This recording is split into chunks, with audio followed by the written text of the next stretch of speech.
ஆண்டவர் உங்களோடு இருப்பாராக. மார்க் எழுதிய தூய நற்செய்தியிலிருந்து வாசகம்.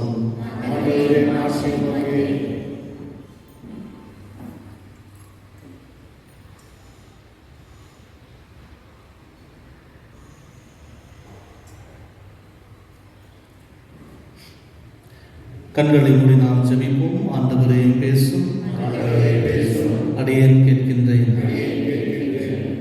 அக்காலத்தில் இயேசு பேதுருவையும் யாக்கோபையும் யோவானையும் அழைத்தார். அழைத்து ஓர் உயர்ந்த மலைக்கு அவர்களை மட்டும் தனிமையாக கூட்டிக் கொண்டு போனார். அங்கே அவர்கள் முன் அவர் தோற்றம் மாறினர். அவருடைய ஆடைகள் இவ்வுலகில் எந்த செலவைக்காரரும் வெளுக்க முடியாத அளவுக்கு வெள்ளை வெளிரென ஒளி வீசின. அப்பொழுது எலியாவும் மோசையும் அவர்களுக்கு தோன்றினர். இருவரும் இயேசுவோடு உரையாடி கொண்டிருந்தார்கள். பேதுரு இயேசுவை பார்த்து, ரபி, நாம் இங்கே இருப்பது நல்லது. உமக்கு ஒன்றும், மோசைக்கு ஒன்றும், எலியாவுக்கு ஒன்றும் 3 கூடாரங்களை அமைப்போம் என்றார். தாம் சொல்வது என்னதென்று அவருக்கு தெரியவில்லை. ஏனெனில் அவர்கள் மிகுந்த அச்சம் கொண்டிருந்தார்கள். அப்பொழுது ஒரு மேகம் வந்து அவர்கள் மேல் நிழலிட, அந்த மேகத்தினின்று, என் அன்பார்ந்த மைந்தன் இவரே, இவருக்கு செவி சாயுங்கள் என்று ஒரு குரல் ஒலித்தது. உடனடியாக அவர்கள் சுற்றுமுற்றும் பார்த்தார்கள். தாங்கள் அருகில் இயேசு ஒருவரை தவிர வேறு எவரையும் காணவில்லை. அவர்கள் மலையிலிருந்து இறங்கி வந்து கொண்டிருந்த பொழுது அவர், மானிட மகன் இறந்து உயிர்த்தெழும் வரை நீங்கள் கண்டதை எவருக்கும் எடுத்துரைக்க கூடாது என்று அவர்களுக்கு கட்டளையிட்டார். அவர்கள் இவ்வார்த்தையை அப்படியே மனதில் நிறுத்தி, இறந்து உயிர்த்தெழுதல் என்றால் என்னதென்று ஒருவரோடு ஒருவர் பேசிக்கொண்டார்கள். இது வாழ்வுதரும் கிறிஸ்து வழங்கும் நற்செய்தி.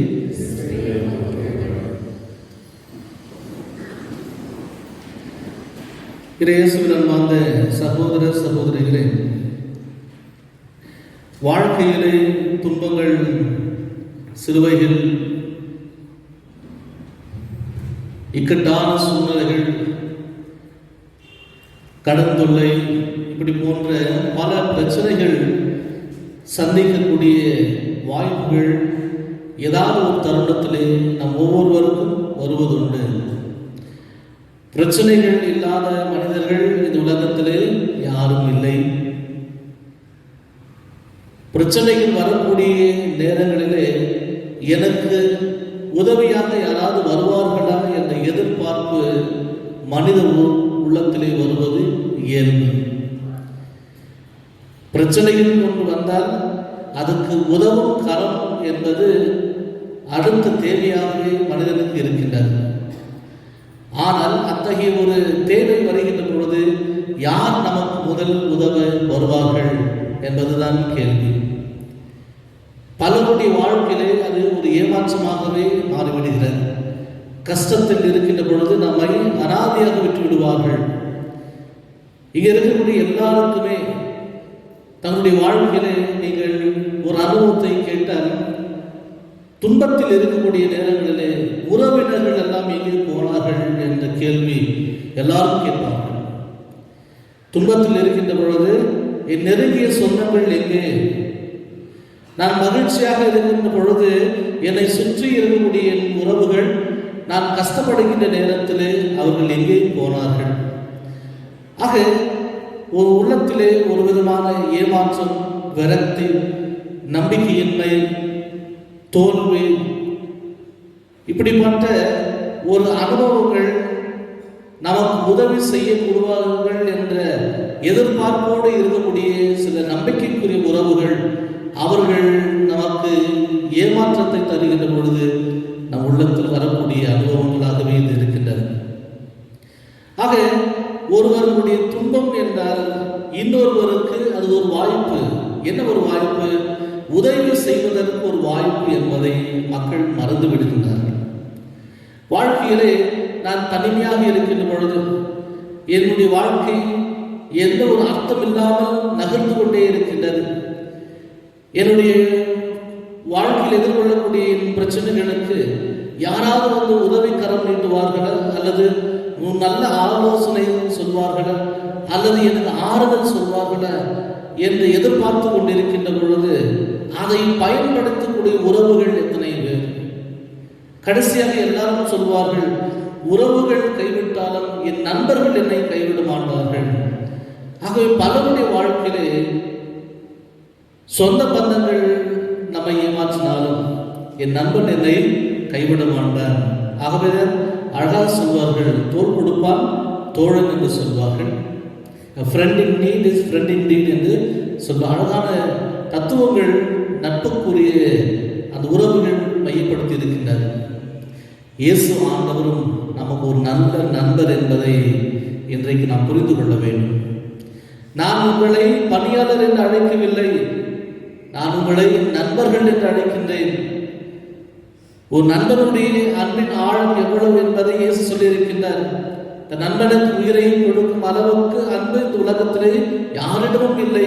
ஆக என் கையை விரித்து இதோ என் உயிரை உனக்கு கொடுக்கின்றேன் என் இயேசுடைய அந்த வாழ்க்கை உண்மை என்பது இன்றைக்கு நமக்கு நம்பிக்கை தரக்கூடியதாக இருக்கின்றது, நமக்கு ஆறுதல் தரக்கூடியதாக இருக்கின்றது, தைரியத்தை தரக்கூடியதாக இருக்கின்றது. ஆக நம் வாழ்க்கையிலே இந்த ஞாயிற்றுக்கிழமை நாம் என்ன சிந்திக்க போகின்றோம் என்றால், கடவுள் நம்முடைய நம்பிக்கை, இயேசு ஆண்டவர் என்னுடைய நம்பிக்கை, இயேசு ஆண்டவர் என்னுடைய தைரியம், இஸ் மை கரேஜ். இயேசு எனக்கு தைரியத்தை தருகின்றார், இயேசு எனக்கு நம்பிக்கை தருகின்றார், இயேசு என் வாழ்வுக்கு வழிகாட்டுகின்றார். துன்ப நேரங்களிலே இயேசு ஒருவர் எனக்கு ஆறுதலாக இருப்பார் என்ற விசுவாசத்தை எனக்குள் வளர்த்துக் கொள்வதற்கு இயேசுவின் அனுபவத்தை எனக்கு தர இருக்கின்றார். ஆகவேதான் அன்புக்குரிய சகோதர சகோதரிகளே, இயேசு என்னை எளிதாக என்னை புரிந்து கொள்ள முடியும். God can understand everyone. இயேசு என் துன்பங்களை என்னால் அவரால் புரிந்து கொள்ள முடியும். எந்த சூழ்நிலை நான் இருந்தாலும் இயேசு என்னை புரிந்து கொள்வார். காரணம், என்னை போல் இயேசுவும் துன்பப்பட்டார், என்னை போல் இயேசுவும் புறக்கணிக்கப்பட்டார், என்னை போல் இயேசு தனிமையாக்கப்பட்டார், என்னை போல் இயேசு வறுமையில் வாடினார், என்னை போல் இயேசு துன்பங்களை சோகங்களை அனுபவித்தார், என்னை போல் இயேசு பட்டினியை உணர்ந்தார். ஆகவேதான் அவரால் நம் துன்பங்களை புரிந்து கொள்ள முடிகிறது. ஆகவேதான் இயேசு நமக்கு உதவிட முதல் வருகின்றார்.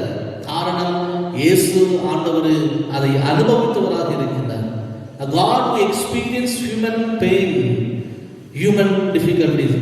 மனித பலவீனத்தில் மனிதனுடைய துன்பங்களை இயேசு தன் மனித நிலையிலே அவர் உணர்ந்து கொண்டார். ஆகவேதான் மனிதர்கள் அவரிடம் உதவி நாடி வருகின்ற பொழுது அவரால் மறுக்கவே இயலாது. ஆகவே அன்புக்குரிய சகோதர சகோதரிகளே, இந்த ஞாயிற்றுக்கிழமை இயேசுடைய ஒரு மாறுதல், தோற்றம் மாறுதலுடைய விழாவை நாம் கொண்டாடுகின்றோம்.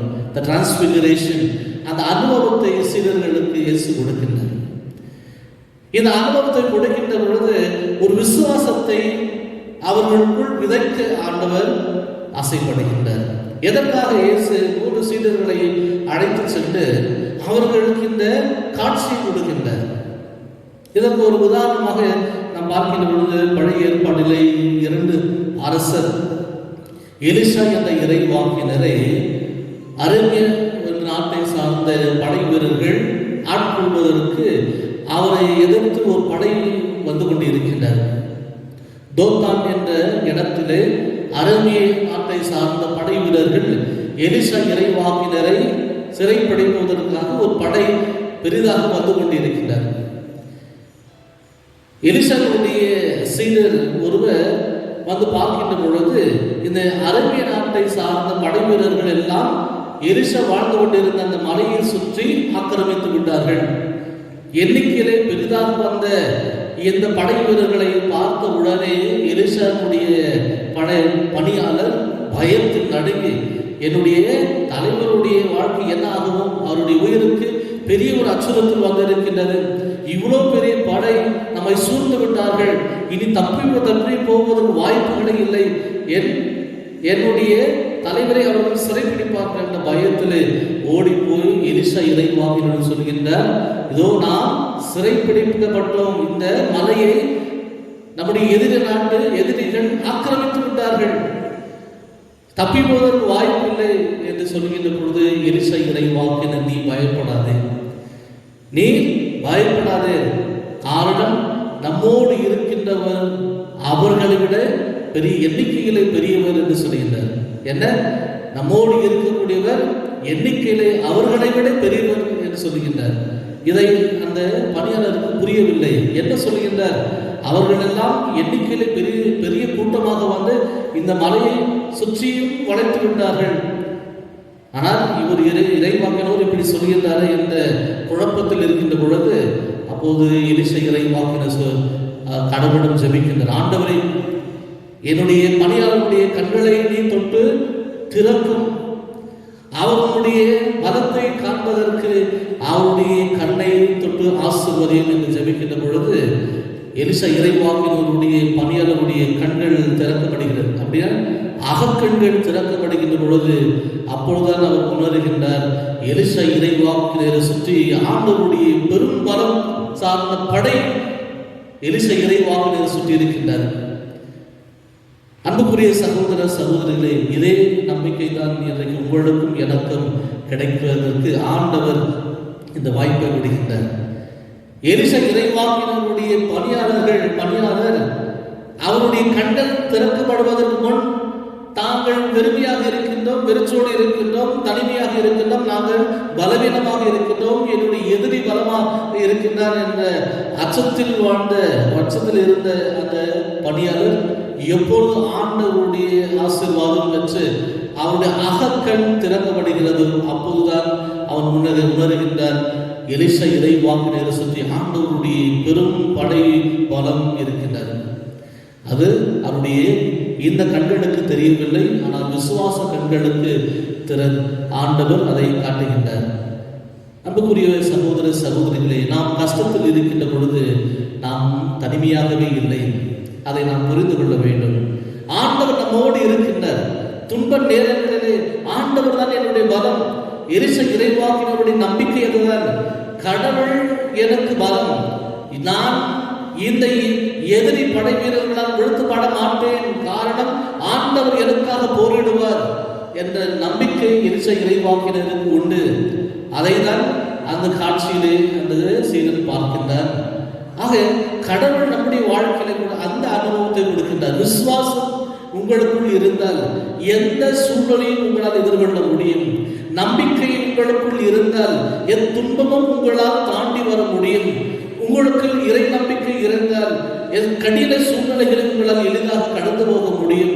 இன்றைக்கு அந்த நிலையிலே சிக்கி தவிக்கக்கூடியவர்கள் ஏராளமானவர்கள். ஏன் நம்மால் ஒரு பிரச்சனையிலிருந்து தாண்டி போக முடியவில்லை? நம் தலையிலே அது சுத்தி கொண்டே இருக்கின்றது. அந்த கவலை, அந்த வேதனையிலே மனிதர்களுக்கு மன அழுத்தமே வருகிறது, மனம் சார்ந்த நோய்கள் வந்து விடுகிறது. ஏன் ஒரு கஷ்டம், வீட்டுக்குள்ள ஒரு பிரச்சனை, அது உடல் சார்ந்த வேதனையாக இருக்கும், நோய் நொடிகளாக இருந்தாலும், அது உறவுகள் வரக்கூடிய குழப்பங்கள், மனத்தாக்கலாக இருந்தாலும், ஒருவரை நம்மால் மன்னிக்க முடியாத நிலையிலே வேதனைப்பட்டு கொண்டு இருந்தாலும், ஏன் அப்படிப்பட்ட சூழ்நிலைகளில் என்னால் கடந்து போக முடியவில்லை? ஏன் இந்த துன்பங்கள் என்னுடைய மனதுக்குள் ஓயாமல் ஒழித்து கொண்டே இருக்கின்றது? இந்த பிரச்சனையில் இருக்கின்ற பொழுதெல்லாம் என்னுடைய சந்தோஷம் எல்லாம் நான் இழந்து விடுகின்றேன். என் உறவுகள், என் குடும்பத்திலே நிம்மதி இல்லை. எத்தனை குடும்பங்கள் அப்படி இருக்கின்றது? ஏன் என்னால் அந்த சூழ்நிலையை என்னால் எளிதாக கடந்து போக முடியவில்லை என்றால் நமக்குள் இறை நம்பிக்கை குறைவாக இருக்கின்றது. நம்பிக்கை இருந்தால் எந்த பிரச்சனை வந்தாலும் என்னால் எதிர்கொள்ள முடியும். இப்பொழுது பவுலுடைய வார்த்தை இரண்டாவது வாசகத்தை நாம் ஆழமாக கேட்டிருந்தால், இயேசு என்னோடு இருக்கின்ற பொழுது எனக்கு என்ன பயம்?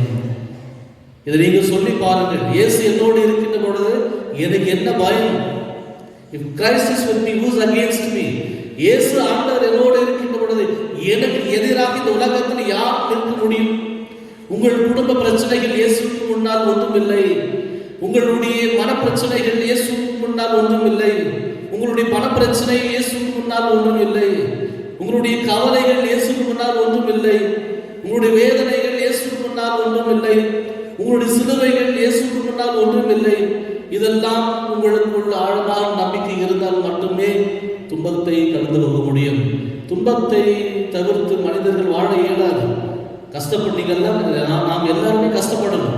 மனித நிலையிலே சில கஷ்டங்கள் தவிர்க்க முடியாது.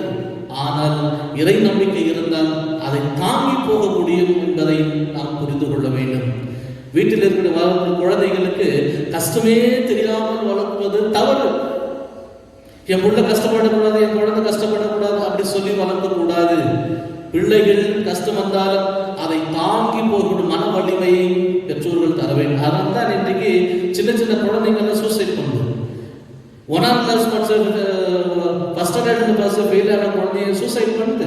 டிகிரியில் கிளாஸ் ஃபெயில் ஆனாலும் சூசைட் பண்ணியே அந்த தோல்வி அவளால் தாங்க முடியவில்லை, ஏமாற்றத்தை அவளால் தாங்க முடியவில்லை, அவமானத்தை அவளால் தாங்க முடியவில்லை. இன்னைக்கு நம்முடைய குழந்தைகளை அப்படிதான் வளர்க்கின்றோம். அவமானத்தை சந்திக்கக்கூடிய மன வலிமை நம் பிள்ளைகளுக்கு இல்லை. தோல்வியை எதிர்கொள்ளக்கூடிய மன வலிமை நம் பிள்ளைகளுக்கு இல்லை. ஏன்? பெற்றோர்கள் அவ்வளோ பாசமா வளர்க்குறீங்க. என் குழந்தை கஷ்டப்படக்கூடாது, என் குழந்தை கஷ்டப்படக்கூடாது. கஷ்டமே தெரியாமல் வளர்க்காதீர்கள். கஷ்டம் என்றால் என்ன என்று சொல்லி வளர்க்கிற நம்முடைய குழந்தைகளுக்கு அப்போது மன வலிமை கிடைக்கும். அந்த சுமையை தாங்கினால் மட்டும்தான் குழந்தைகள் பலம் நிறைந்தவர்களாக இருக்க முடியும். அதை தான் இயேசு இன்றைக்கு தன் சீடர்களுக்கு சொல்லுகின்றார். மானின மகன் துன்பப்பட வேண்டும் பகிரங்கமாக சொல்லுகின்றார். நான் சிறைப்பிடிக்கப்படுவேன், அவமானத்துக்குள்ளாக்குவேன், என்னை துன்புறுத்துவார்கள், என்னை சிலுவையில் சுமக்க சொல்வார்கள், சிலுவையில் என்னை அறிவார்கள், கடைசியிலே அந்த அவமான சிலுவையில் என்னை கொள்வார்கள். இயேசு இந்த நிலையை கடந்து போக வேண்டும். மனிதனாக இருந்த இயேசு இதையெல்லாம் கடந்து போய்தான் ஆக வேண்டும். ஆகவே தன் சீடர்களுக்கு அதை சொல்லுகின்றார். நீங்களும் இந்த சிலுவையை சுமக்கக்கூடிய வாய்ப்புகள் கிடைக்கும். ஆனால் நீங்கள் பயப்படாதீர்கள். காரணம், உங்களோடு இருக்கக்கூடியவர் சாதாரணமானவர் அல்ல என்பதை உணர்த்துவதற்காகவே இயேசு தன் சீடர்களை இன்றைக்கு தாவூர் மலையிற்கு அழைத்து சென்று நம்பிக்கை விதைக்கின்றார். சிலுவையை சுமங்கள், காரணம் இந்த நம்பிக்கை உங்களை அதற்கு வழிகாட்டும். ஆக இயேசு கடவுள் என்பதை தன் சீடர்களுக்கு வெளிக்காட்டுகின்றார். தான் இறை தன்மையில் இருக்கக்கூடிய மாட்சி நிறைந்த ஒரு இறைவனுடைய மகன் என்பதை இயேசு தன் சீடர்களுக்கு காட்டுகின்றார். காரணம், அவர்கள் சிலுவை சுமக்க அழைக்கப்பட்டிருக்கின்றார்கள். உங்கள் வாழ்க்கையில கஷ்டமே வராது, கவலைப்படாதீங்க, நான் கடவுள் என்று சொல்வதற்கு இயேசு சீடர்களை அழைத்து செல்லவில்லை. மாறாக உங்கள் வாழ்க்கையிலே எனக்கு நிகழப்போவதெல்லாம் உங்களுக்கு நடக்கும். நான் சிலுவை சுமந்து அதிலே அறையப்பட்டு கொலை செய்யப்படுவேன் என்று உங்களுக்கு நான் சொல்கின்றேன். இது உங்களுக்கு நடக்கும். ஆனால் அந்த நேரத்தில் நீங்கள் பலவீனமாக இருக்கின்றீர்கள் என்பதை நீங்கள் நம்பாதீர்கள். காரணம், உங்களுக்கு பலம் தரக்கூடியவரே நான் தான். காரணம், நான் சாதாரணமானவன் அல்ல, உங்களுடைய கடவுள். இயேசு நம்மளுடைய சகோதர சகோதரிகளை, அதற்கு அடிப்படை தேவைதான் இறை நம்பிக்கை. அதுதான் இந்த முதல் வாசகத்திலே நாம் ஆபிரகாமை பார்க்கின்றோம். தன்னுடைய முதிர்ந்த வயதிலே தனக்கென்று கடவுள் ஒரு மகனை கொடுக்கின்றார். கடைசியிலே கொடுத்தவரே அதை கேட்கின்ற பொழுது இல்லை என்று சொல்லாமல் ஆண்டவருக்காக தன் மகனையே அவர் கொடுக்க முன் வருகின்றார். அந்த நம்பிக்கை உங்கள் வாழ்க்கையை மாற்றும். ஆபிரகாமுடைய வாழ்க்கையிலே அந்த நம்பிக்கை மாற்றியது. தன் மகனை கொடுக்கும் அளவுக்கு ஆபிரகாம் இறைவன் மீது நம்பிக்கை கொண்டார். இறை வார்த்தைக்கு கட்டுப்பட்டு அவர் செய்தார். ஆகவே கடவுள் அந்த மகனை கொள்ளவில்லை, மாறாக அந்த மகனை மீண்டும் கொடுத்து, இதோ உன் நம்பிக்கை, அந்த நம்பிக்கைக்காக உன்னை ஆசீர்வாதமாக மாற்றுகின்றேன். உன்னுடைய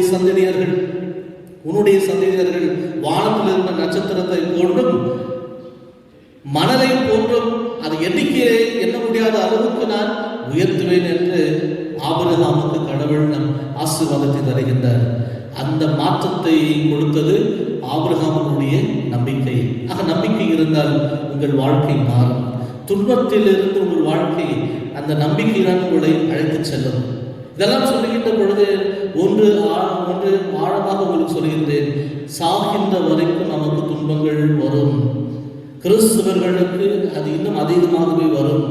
ஆனால் துன்பத்திலும் மகிழக்கூடிய நம்பிக்கை கிறிஸ்தவர்கள் மட்டும்தான் வரும். காரணம், அவர்கள் இயேசுவை பின்தொடரக்கூடியவர்கள். ஆக துன்பத்திலும் நாம், பிரச்சனையிலும் நாம் அமைதியாக இருக்க முடியும். சாத்தியம் எப்போது? இறை நம்பிக்கை இருந்தார். சில பேர் பார்ப்பீங்க, அவங்க வாழ்க்கை ரொம்ப கஷ்டப்பட்டு இருப்பாங்க, ஆனால் பார்த்தாக்க அமைதியாக இருப்பாங்க. சில பேருடைய வீட்டில் சாப்பிட்றதுக்கு ஒரு வழி இல்லாத இருப்பாங்க, ஆனால் வெளி காட்டிக்க மாட்டாங்க. கௌரவத்துக்காக கிடையாது, அவங்க வாழ்க்கையில் பழகிடுவார்கள். காரணம், கடவுள் நம்பிக்கை. ஆக துன்பத்திலும் மகிழக்கூடிய மனம் அது எப்போது வரும்? எப்போது நாம் கடவுள் மீது நம்பிக்கை வைக்கின்றோம், அதை பொறுத்துதான் இருக்கின்றது. ஆக சிலுவை சுமக்க வேண்டும், கடைசி வரைக்கும் சிலுவை சுமக்க வேண்டும். ஆனால் நம்பிக்கை இருந்தால் அந்த சிலுவையும் நமக்கு சுகமாக மாறும். அதுதான் வாழ்க்கை ஆண்டவர் சொல்கின்றார். ஆக அன்பார்ந்த சகோதர சகோதரிகளே, கஷ்டங்கள் நிறைந்த மனித வாழ்க்கையிலே, பாடுகள் நிறைந்த மனித வாழ்க்கையிலே ஆண்டவர் நமக்கு நம்பிக்கையாக இருக்கின்றார். ஆண்டவர் சிலுவை பயணத்திலே 3 முறை விழுந்தார். ஆனால் எத்தனை முறை விழுந்தார் என்று நமக்கு தெரியாது. ஆனால் எண்ணிக்கையிலே தியானத்திற்காக 3 முறை விழுந்தார் என்று சொல்கிறார். சிலுவையின் பாரம் அவர் எவ்வளவு அழுத்தினாலும் தன் பயணத்தை அவரால் நிறுத்தவில்லை. அதுதான் சிலுவை பாதையில் நாம் புரிந்து கொள்ளக்கூடிய ஒரு உண்மை. அவர் எங்கே சிலுவை சுமந்தாரோ, எந்த இலக்குக்கு அவர் அழைத்து செல்லப்பட்டாரோ அதை முழுமையாக செய்தார். அதை தொடர்வதற்கு காரணம் தந்தையின் மீது அவர் கொண்ட நம்பிக்கை, கடவுள் மீது அவர் கொண்ட நம்பிக்கை. அந்த நம்பிக்கை தான் இயேசுவை சிலுவையிலே உயிர் கொடுக்கும் அளவுக்கு அவர் கீழ்ப்படுதலானார். ஆகவே நம்முடைய வாழ்க்கையிலும் பிரச்சனைகள் வரும், கவலைகள் வரும். ஆனால் கடவுள் என்னோடு இருக்கின்றார். கடவுள் நம்பிக்கை என்னோடு இருக்கின்றது. கடவுளுடைய வார்த்தை எனக்கு ஊக்கம் தருகிறது. The word of God is encouraging me. The word of God is consoling me. The word of God is giving me hope. The word of God is giving me faith. இறை வார்த்தை எனக்கு நம்பிக்கை தருகிறது. இறை வார்த்தை எனக்கு எதிர்நோக்கை தருகிறது. இறை வார்த்தை எனக்கு ஆறுதல் தருகிறது. இறை வார்த்தை எனக்கு தெளிவை தருகிறது. இறை வார்த்தை எனக்கு வெளிச்சத்தை தருகிறது. ஆக இறை வார்த்தைக்கு செவி சாயுங்கள். இதுதான் தந்தை சொல்கின்றார். இவரே என்னுடைய அன்பார்ந்த மைந்தர், இவருக்கு நீங்கள் செவி சாயுங்கள். நினைத்து பாருங்கள் அன்பார்ந்தவர்களே, இதே வார்த்தையை யார் சொல்றாங்க? இதே வார்த்தையை யார் சொல்றது? காணவூர்ல யார் சொல்றது? யார் சொல்றாங்க? அன்னை மரியாள், என் மகன் சொல்வதெல்லாம் செய்யுங்கள். அப்பா சொன்ன வார்த்தை இன்றைக்கு இந்த உலகத்திலே பெற்றெடுத்த அன்னை மரியாள் சொல்கிறது, என் மகனுக்கு நீங்கள் செவி சாயுங்கள். அவர் உங்களுடைய குழப்பத்தை தீர்த்து வைப்பார், உங்களுடைய கவலையை தீர்த்து வைப்பார், உங்களுக்கு பிரச்சனையிலிருந்து உங்களை விடுவிப்பார். எப்பொழுது? அவருடைய வார்த்தைக்கு நாம் செவி சாய்க்கின்ற பொழுது. To heed to the word of God, to listen to the word of God. இதுதான் இன்றைக்கு தேவை. ஆனால் இதுதான் இன்றைக்கு பெரும்பாடு யாரும் இயேசுடைய குரலுக்கு செவி சாய்ப்பது கிடையாது. நாம் நம்முடைய குரலுக்கு செவி சாய்க்கின்றோம், மற்றவருடைய குரலுக்கு செவி சாய்க்கின்றோம். ஆனால் கடவுளுடைய குரலுக்கு நாம் செவி சாய்க்கின்றோமா? இல்லை. உதாரணத்திற்கு இந்த குடும்ப பிரச்சனைக்கு பல பேர் ஃபாதர்ஸ் கிட்ட கவுன்சிலிங் உட்காருவாங்க. ஆனால் ஒரே ஒருத்தர் கூட ஃபாதர் என்ன சொல்றோம்னு கேட்க மாட்டாங்க. அவங்க பிரச்சனை அவங்க அம்மா தூண்டி விடுவாங்க, அவங்க யாராவது குடும்பத்தில் தூண்டி விடுவாங்க. இவங்க நல்லவங்க கிடையாது. ஒரு பிரச்சனையை தீர்ப்பதற்கு சாமியார் கிட்ட வருவாங்க. ஆனால் அவங்க வரக்கூடியவருக்கு அந்த பிரச்சனை தீர்க்க முடியாத அளவுக்கு பெரிய பிரச்சனையை மாற்றிடுவாங்க. அங்கே சாமியாரோட வார்த்தை எடுபடவே இல்லை. ஃபாதர் அவர் கணக்காக ஆலோசனை சொன்னாலும் கேட்க மாட்டார்கள். இது யதார்த்த வாழ்க்கையில் நான் அனுபவித்த ஒன்று. பலமுறை யோசிப்பேன், ஒரு ஃபாதர் கிட்ட ஒரு கவுன்சிலிங் வந்தாங்க, அந்த ஃபாதர் சொல்றது கடைசி வரைக்கும் கேட்க மாட்டாங்க. ஆனால் அவங்க சொந்தக்காரர் கூட உட்கார்ந்து சொல்றதெல்லாம் கேட்பாங்க. பார்க்காததை பார்த்த மாதிரி சொல்லி அவர்களுடைய அந்த பிரச்சனையை ஏற்றி விட்டுருவாங்க. ஆனால் அவர்களுக்கு தான் அந்த நேரத்தில் நாம் செவிசா. இதே ஒரு உண்மை உதாரணம் உங்களுடைய வாழ்க்கையிலே பலரிடம் உண்டு. நீங்கள் ஒருவரை தவறாக புரிந்து கொள்கிறீர்கள். அது தவறாக புரிந்து கொள்ளக்கூடிய மனிதனுக்கு சில எதிரிகள் இருப்பார்கள், சில பிடிக்காதவர்கள் இருப்பார்கள். அப்பொழுது என்ன ஆகும்? எனக்கு எதிரிக்கு எதிரி நண்பன் சொன்னாங்க இல்லையா? அப்போ எல்லா நண்பர்கள் எதிரிகள் ஒன்றா சேர்ந்த நல்லவர்களே நம்மால் புரிந்து கொள்ள முடியாது. ஆக நாம் என்ன சொல்லணும், அவர்களை பற்றி தப்ப தான் சொல்லணும். ஆனால் அவங்க சொல்றது கோபத்தில் சொல்றாங்க, பொறாமையில சொல்லுவாங்க, அல்லது வஞ்சம் தீவிடுவதற்காக சொல்வார்கள்.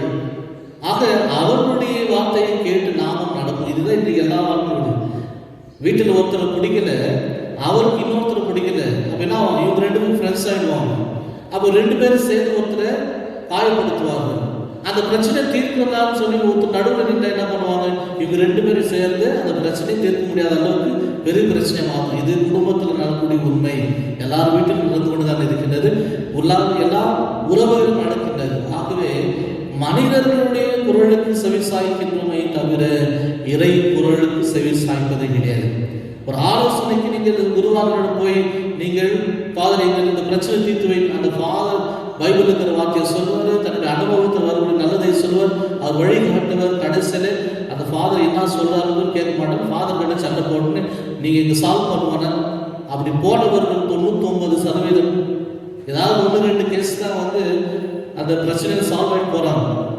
நீங்களே உங்களுக்கு தெரியாது, ஃபாதர் கிட்ட போனால் யாரும் யாரும் ஃபாதர் கிட்ட போய் ஃபாதர் சொல்றது யாரும் கேட்கறதே கிடையாது இன்றைக்கு. காரணம் நம்முடைய பழக்கம் மாறிவிட்டது. யாருக்கு செவி சாய்க்க வேண்டும் என்பதை நாம் மறந்து விடுகின்றோம். தேவையில்லாதவர்களுக்கு நாம் செவி கொடுக்கின்றோம். நம் பிரச்சனைகளை இன்னும் அதிகரிக்கக்கூடியவர்களுக்கு நாம் செவி சாய்க்கின்றோம். ஆனால் தீர்த்து வைக்க வேண்டும் என்ற நல்ல எண்ணத்தோடு வரக்கூடியவர்களுக்கு அவருடைய வார்த்தைக்கு நாம் செவி சாய்ப்பதே கிடையாது. பரவாயில்ல மன்னிச்சிடு அப்படின்னு ஒரு வார்த்தை சொல்லும்போது என்னால் மன்னிக்க முடியாது. எப்படி ஃபாதர் மன்னிக்க முடியும்? இவ்வளோலாம் பண்ணிக்கிறாங்க கொடுக்குறவங்கலாம் பேசும்போது அந்த இடத்துல மன்னிப்பு என்ற இறை பண்புக்கு வாய்ப்பே இல்லாமல் போய்விடுகிறது. ஆகவே அன்பான சகோதர சகோதரிகளே, இயேசு ஆண்டவரை போல் நாம் ஒருவர் மற்றவருக்கு இருக்க வேண்டும். இயேசு என்ன செய்கின்றார்? இதோ சிலுவையை சுமந்துவதற்கோ நீங்கள் பயப்படாதீர்கள், நான் சிலுவை சுமந்தாலும் நான் யார் என்பதை நீங்கள் புரிந்து கொண்டால் போதும், அது உங்களுக்கு நம்பிக்கை தருமாக. இறைவன் மீது நீங்கள் நம்பிக்கை வைங்கள். உங்கள் வாழ்க்கையில் என்ன கஷ்டங்கள் வந்தாலும் இறைவன் மீது நம்பிக்கை வைங்கள். இரண்டாவது, ஒரு நல்ல நண்பனை போலும் நீங்கள் உதவ வேண்டும். துன்பத்தில் இருக்கக்கூடிய நேரத்தில் தான் உங்களுடைய உண்மையான நண்பனை உங்களால் புரிந்து கொள்ள முடியும் என்ற வார்த்தை நாம் கேட்டிருக்கின்றோம். கஷ்டத்தில் இருக்கின்ற பொழுதுதான் நம்முடைய உண்மையான உறவுகள் என்பதை புரிந்து கொள்ள முடியும் என்பது நாம் அனுபவத்தில் தெரிந்திருக்கின்றோம். ஆக இயேசு என்னை கைவிட மாட்டார். இயேசு என்னை கைவிட மாட்டார். யார் இந்த உலகத்தில் என்னை கைவிட்டாலும் என் இயேசு என்னை கைவிட மாட்டார். ஆக கடைசி வரைக்கும் நம்மோடு நிற்கக்கூடியவர் இயேசு ஒருவர் மட்டுமே. காரணம், அதை அனுபவித்தவர் இயேசு. தான் துன்பத்தில் இருக்கின்ற பொழுது தன்னுடைய நண்பர்கள் எல்லாம் அவரை கைவிட்டு ஓடிவிட்டார்கள். நாம் அதை சிந்திக்கின்றோம். ஆக தனிமையாக இருப்பது பற்றி இயேசுக்கு தெரியும். உதாசீனப்படுத்தி மறுதளிக்கக்கூடிய வலியும் வேதனையும் இயேசுக்கு தெரியும். ஆகவே அன்புக்குரியவர்களே, அந்த நிலையில் நாம் இருக்கின்ற பொழுது இயேசு நமக்காக நிற்பார். இயேசு நின்றார் என்பதற்காக நாமும் அதையே செய்ய வேண்டும் என்பது நமக்கு சொல்லப்படக்கூடிய உண்மை. ஆகவே உங்களுக்கு தெரிந்தவர்கள் துன்பத்தில் இருந்தால் நான் உங்களோடு இருக்கின்றேன் என்று ஒரு சின்ன ஒரு ஆறுதலை சொன்னாலே போதும். நீங்க பெரிதாக காரியம் செய்ய வேண்டும் அவசியம் இல்லை. கஷ்டத்தில் இருக்கக்கூடியவர்கள் உங்கள் நேரத்தை கொடுத்து நீங்கள் அவங்க கூட 10 நிமிஷம் உட்கார்ந்துட்டு போங்க. யார் வீட்டில் ஒரு பிரச்சனை உங்களால் முடிந்தால் தீர்த்து வையுங்கள். ஒருவருக்கு இல்லை என்ற நிலையில் இருக்கக்கூடியவர்களுக்கு நீங்கள் ஏதாவது கொடுத்து உதவுங்கள். பிரச்சனையோடு இருக்கக்கூடியவர்களுக்கு ஆலோசனை நல்ல ஆலோசனை சொல்லுங்கள். இன்றைக்கு கெட்ட ஆலோசனை சொல்லக்கூடியவர்கள் எத்தனை பேர். ஆக அப்படிப்பட்ட ஒரு சூழ்நிலை சமுதாயத்திலே ஒரு நல்ல கிறிஸ்துவர்கள் எப்படி இருக்க வேண்டும்? துன்பத்தில் இருக்கக்கூடியவர்களுக்கு நாம் ஆறுதலாக இருக்க வேண்டும். பிரச்சனையோடு இருக்கக்கூடியவர்களுக்கு நாம் உதவியாக இருக்க வேண்டும். குழப்பத்தில் இருக்கக்கூடியவர்கள் நாம் நல்ல ஆலோசனை சொல்ல வேண்டும். தனிமையில் இருக்கக்கூடியவருக்கு என்னுடைய துணையை நான் கொடுக்கின்றேன். பசியில் இருக்கக்கூடியவர்களுக்கு நான் உணவளிக்கின்றேன். நீ கஷ்டத்தில் இருக்கின்ற பொழுது அவருடைய வாழ்க்கையில் நம்பிக்கை தரக்கூடிய வார்த்தைகளை நாம் விதைக்க வேண்டும். ஆனால் இன்றைக்கு துன்பத்தில் இருக்கக்கூடியவர்களை நிர்கதியாக விடக்கூடிய சமுதாயம் இது. பிரச்சனை இருக்கக்கூடியவர் நீங்களே சமாளித்துக் கொள்ளுங்கள் என்று சொல்லக்கூடிய சமுதாயம் இது. ஆக இப்படிப்பட்ட ஒரு சமுதாயம் மாற வேண்டும். இயேசுடைய இந்த தோற்றம் மாறுதல் என்பது என்னுடைய மாற்றமாக இருக்க வேண்டும், சமுதாயத்தினுடைய மாற்றமாக இருக்க வேண்டும். ஆகவே அன்புக்குரிய சகோதர சகோதரி, உங்களுடைய குடும்பத்திலிருந்து நீங்கள் ஆரம்பிங்கள். இதை உங்கள் வீட்டிலிருந்து நீங்கள் ஆரம்பிங்கள். உங்களுடைய உறவினர், உங்களுடைய சொந்த அண்ணன் தம்பி யாராவது தோல்வி போய் இருந்தால், நான் இருக்கிற, நீ கவலைப்படாத அப்படி சொல்லுங்க. வீட்டில் ஒரு பிரச்சனை வந்தா, என்னால உங்களுக்கு உதவ முடியும், நான் இருக்கிறவரை நீ ஏன் கவலைப்படுற, அந்த நம்பிக்கையை நீங்கள் கொடுங்க. உறவுகளுக்கு வாங்கல், சமுதாயத்திற்கு வாங்கல். இந்த சமுதாயத்தில் எத்தனையோ குடும்பங்கள் ஏழ்மையில் இருக்கின்றார்கள், எத்தனையோ குடும்பங்கள் வறுமையில் இருக்கின்றார்கள், எத்தனையோ குடும்பங்கள் பிரச்சனை இருக்கின்றது. எத்தனை இளைஞர்கள் இன்னைக்கு நம்பிக்கை யாராவது தருவார்கள் என்ற தேவையோடு இருக்கின்றார்கள். அவர்களுக்கெல்லாம் நீங்கள் ஆறுதல் சொல்லுங்கள். அதே நேரத்தில் உள்ளத்திலே தைரியத்தை நீங்கள் வளர்க்க வேண்டும். உள்ளத்திலே ஒவ்வொரு குழந்தைகளும் தைரியமாக வளர வேண்டும். அது உங்கள் குழந்தையாக இருந்தாலும், அடுத்த வீட்டு குழந்தையாக இருந்தாலும், சமுதாயத்தில் எந்த குழந்தையாக இருந்தாலும், ஆண்டவரோடு இருக்கின்றார். நீ தைரியமாக இரு. உண்மையும் உன்னிடம் இருக்கின்றது, நீ உண்மைக்கு சார்ந்து தைரியமாக இரு. ஆக தைரியத்தை வளர்க்க வேண்டும். தைரியம் என்பது என்ன? இயேசு என்னோடு இருக்கின்றார் என்ற தைரியம். ஆகவேதான் சீடர்கள் இயேசு அதை செய்தார். நீங்கள் நினைத்து பாருங்கள், இயேசு இறந்த பிறகு எல்லா சீடர்களும் வேத சாட்சியாக தான் இருந்தார்கள். எல்லா சீடர்களும் வேத சாட்சியாக தான் இருந்தார்கள். இயேசுவை போல்தான் அவர்கள் உயிர் தியாகம் செய்தார்கள். ஒரு கட்டத்தில் வீட்டுக்குள் ஓடி ஒளிந்தவர்கள் இயேசுடைய அனுபவம் பெற்ற பிறகு அவர்கள் எப்படி மாறுகின்றார்கள்? தைரியமாக இயேசுக்காக உயிர் கொடுத்து வருகின்றார்கள். ஆக உயிரை காத்து கொள்ள ஆசைப்பட்டவர்கள் இயேசுடைய அனுபவம் பெற்ற பிறகு அவர்கள் உயிரை கொடுக்கும் அளவுக்கு இயேசு மீது அன்பு கொண்டார்கள். ஆக ஒவ்வொரு புனிதர்களும் ஒரு உதாரணம், ஒவ்வொரு அப்போஸ்தலர்களும் இதற்கு நமக்கு உதாரணமாக இருக்கின்றார்கள். நாம் அத்தகைய ஒரு கிறிஸ்துவ வாழ்க்கை வாழ்ந்திட தொடர்ந்து ஜெபிப்போம்.